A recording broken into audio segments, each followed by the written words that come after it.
Hey, welcome to another episode of Rec Talk. And I wanted to talk about the press conference with the new athletic director, Batt. And it seems like, even in the AJC, there was, I think, an article about what is his name Jay? Is his first name just the letter J? I think Tech Nation really needs to know this. This is important. What is your first name? Comment below what you think his actual first name is. Batt has been at Alabama as their chief operating officer and their chief revenue officer since 2017. He was introduced today. He won't, I guess, be officially at Tech and moved in and in his office until Monday, October the 24th. But I just want to go over some notes I made over the press conference and what my thoughts are. The good news is it seems like this guy was our number one choice for athletic director, and I think that's why things went so quickly. There was in their introductory statements between Cabrera and Batt, they kind of alluded to that. Now, you do have to take everything that's said in a press conference like this with a grain of salt. I mean, if he was their last choice, they wouldn't come out and say, yeah, this was our last choice. Thank God literally anyone took the job. But yeah, I do think it was our top choice. And they said this was a unanimous decision by the board, and that I didn't realize, I guess Mark Teixeira, who played baseball at Tech years ago and played with the Yankees, was involved. I didn't know he was involved with our athletic department at this point, but that's good. It seems, and this was mentioned in the press conference Key gave for Virginia, which, stay tuned, I'll be putting out another video on thoughts on Key's pregame press conference for Virginia. But I think I misjudged the relationship between Batt and Key. Key had made a comment in the press conference that, you as a positions coach, you only have a tight relationship with maybe 2-3 guys in your room and maybe a guy down the hall. But I don't think that him and Batt have really much of a relationship before this point. Batt said that he had talked to all the coaches. I think he has talked to Coach Key. But I don't think, they have some buddy-buddy relationship behind the back or behind their back. So, I think the big reason he was our number one choice, and the reason this looks to be such a great hire, is he talked about, new levels of success at Georgia Tech are going to mean new levels of investment and raising capital and finances. And if you look at what he did at Alabama and what Alabama has done, I think he raised like $550 million for the school in the time he was there. It seems like he has a lot of contacts all over the country, and even alluded to that he already has contacts in Atlanta, and he's already reached out to these guys. He even is already kind of doing a media tour. He was on the ACC network, really parroting the same things that he had said in the press conference. Someone asked, why Batt? Why was he such a great hire for Tech? And I really liked what they talked about. So they said, with how rapidly college football is changing, you think of the transfer portal. That alone is a big thing to navigate. NIL, name and likeness, and just the way that finances are playing a larger and larger and larger role in college athletics. And who would not have a better handle on this than someone deep in the cogs of Alabama, who's probably done it the best. He also was at Maryland when they changed conferences and needed to themselves raise a large bit of capital. And I think it might be easy to overlook how important that could be with us. Next year, the ACC, there will not be an Atlantic or Coastal anymore. I'll probably need to make a video about that too, but we're completely doing, I think we have like 4 teams we play every year, and then you rotate the other games. So we would keep Clemson. But beyond that, I don't know there was any rhyme or reason to it. Either way, it looks like there could be a merger between the Big Ten and the ACC coming up. The Big Ten just signed a massive, like, multi-billion-dollar TV deal, which all the schools in your conference get a share of. The Big Ten and ACC have similar academic interests, so it would make sense for this to happen as the SEC is really running away with things, especially when Oklahoma and Texas join. Now Oklahoma's down at the moment, but they're a big brand, them and Texas. So it'll be very important to have someone who has experience with transitioning, like these big transitions, conferences, and things such as this. He was also asked, like, what is your pitch for Tech? Like, how do you pitch Georgia Tech to investors, to donors, and things such as this? And he kind of gave a politician answer. I'm sure he's not going to tell, like, verbatim what he's going to talk to people about when he's raising funds, but he did talk about Tech being the perfect model for college athletics. And I feel like reading in between the lines there, or maybe this is just my biased opinion, rooting for Tech for so long and having, gone through the electrical engineering program at Georgia Tech.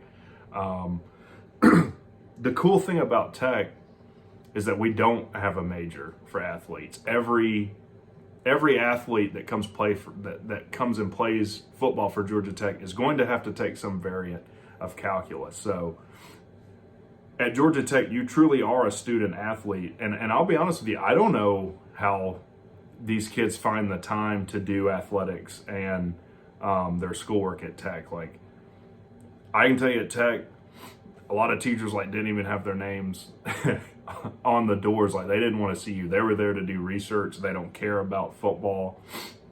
So you're not going to get maybe the same treatment you would at a big SEC school. But I kind of like that about Tech, And maybe the pitch is, look, 99% of people that play college football are never going to play a down in the NFL. If you get a degree from Georgia Tech, you're going to most likely have a very good career ahead of you. So I thought that was interesting. I thought someone asked a really bad question, and the question was Cabrera answered, but said, hey, Tech's basically had a lot of turnovers in head coach and ADs, and almost steering it toward what are you going to do to right the path on this high turnover. And basically Cabrera said he disagreed with the question. He said there was a ton of support. But if you think about it, I mean, we've had some turnover at AD. We lost an AD to Clemson. Had to get Todd Stansberry. But we haven't made any bad hires that I can think of other than Collins. I mean, you think before Collins we had Paul Johnson. Paul Johnson is one of the winningest coaches we've ever had. The only thing anyone could ever say about Paul, other than he's kind of crusty and doesn't really like doing press conferences and recruiting is kind of a nuisance, but is that he ran a weird offense. But Paul won a ton of games for us. Paul was a home run hire, in my opinion. I think it was 3-time ACC Coach of the Year. Before Paul, we had Chan Gailey.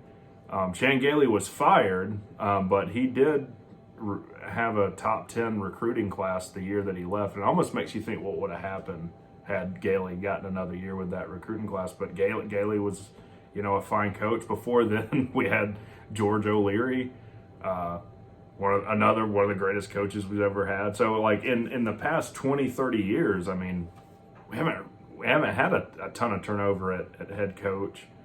Any team's going to have turnover at coordinators. And then the time we had Paul, we never even had an offensive coordinator. So I just thought it was a bad question. There's a lot of things you can point at and say are problems at Georgia Tech, but I don't think making bad hires or having some high turnover is one of them. So you knew he was going to get a question about Coach Key. How do you evaluate Coach Key is basically what he was asked. And I thought that Batt did a really good job at kind of obfuscating and sidestepping those questions. Obviously, you can't make a statement about head coach in any way as far as what your opinion is one way or the other. So he kept deflecting with, well, let me find out where my office is. He's not even officially here yet, I guess, until the 24th. And let me find out where the coffee is. That was he kind of kept going back to that. Let me find out where the coffee is, and then we'll address the head coach thing. Now, with that being said, I think, let me look at the schedule here. I think it's almost a 0% chance we would name a head coach before the North Carolina game, really before the Georgia game. I think most likely we will name a head coach after the regular season. This is a very, interesting situation. You're hired as AD, and it's not necessarily uncommon, but there's a lot of pressure. You've got to get this hire right. Football, the success of your football program funnels financially all your other athletic programs. So this is the one hire you have to get right, and I think he's going to take as much time as he feels he needs to make the best decision. Now, I've given my opinion. I think Coach Key is the guy, and I think it's his job to lose, honestly. If I'm putting myself in the athletic director's position, which I would never be. But my way of looking at it would be, it's Coach Key's job to lose. Let's see what happens. And then at the end, Cabrera just recommitted. There was a big theme of this whole thing was committing to the success of Georgia Tech football, at Georgia Tech athletics, and really lined it with, we're going to financially support this team. Now, also, we've already raised over $100 million. It's one of the things that Collins was able to do, was get this funding for, I think in our north stands and kind of that area, we're going to have a big rebuilding project for our football facilities. So we raised $100 million for things to do with the football facilities, which I've got to think how irritated you have to be if you're Paul Johnson, because Paul had basically got shouted down kind of behind the scenes. He had made a comment in a press conference in reference to recruiting at Tech, and he said, well, look at what Clemson has, and look at our athletic facilities. Where would you want to go play? And had to walk that back. But he was absolutely right, and he never did get, I think, the financial commitment that he probably deserved. And then Collins comes in, wins 9 games in 3 seasons, and is able to get $100 million, a tenth of a billion in commitment. So, I guess in conclusion, from everything you see at the moment, Batt looks like an absolutely great hire. But after Collins and how high I was on that at the time, we'll see how things go. It could be that he has a very easy decision to make at head coach with Key being there. But we'll see. Comment below, what did you think about it? Do you think it's a great hire? What is this guy's first name? Does anyone have a clue?